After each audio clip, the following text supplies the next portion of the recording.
Hey guys, welcome back to this channel. In this video, I'll be showing you guys how you can use Leonardo AI. I'm going to do kind of like a quick rundown because I don't really want to take too much of your time.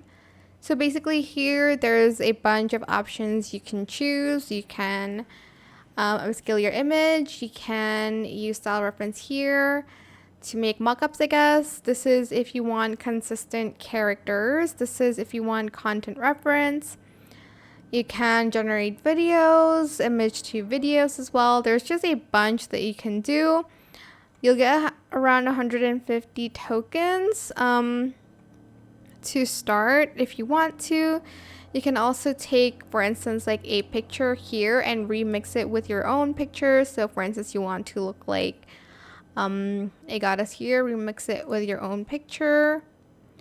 And I don't know about this one if you'll need like, how many tokens do you need for that? Okay, you need 47 for like a picture. You can like upload your image here, I think. I'm not sure actually if you can.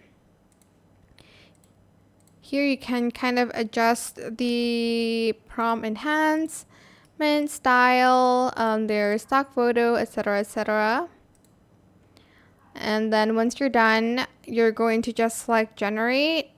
I think this is just more from text to image. You can, I guess, take it from your own image here, image to image, but it's incompatible with the one I selected. So find one that is compatible with the one, maybe this one. Let's see, let's do remix here and go to image. Sorry. Okay, you can do image to image, press confirm, and then you can just upload your image.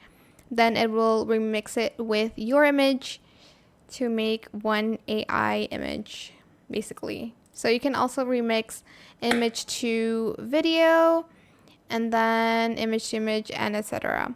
But that is basically it. I hope this tutorial is helpful for you guys. There's also other stuff, rhythm generation, train your own model, and 3D texture generation. For projects, there's just a lot for me to cover if I tried to cover everything, but that's pretty much how you can kind of use it. You can also sort it by animals, anime, architecture, and whatnot. That is it for this video. I hope it was helpful. Don't forget to like, comment, share, and also subscribe to this channel if you haven't done that already. If you have any more questions about this video, just leave it in the comment section down below. I will try my best to answer them all for you guys. And if you found this video helpful, please click the thanks button as well. That is it. Thank you so much for watching. Bye.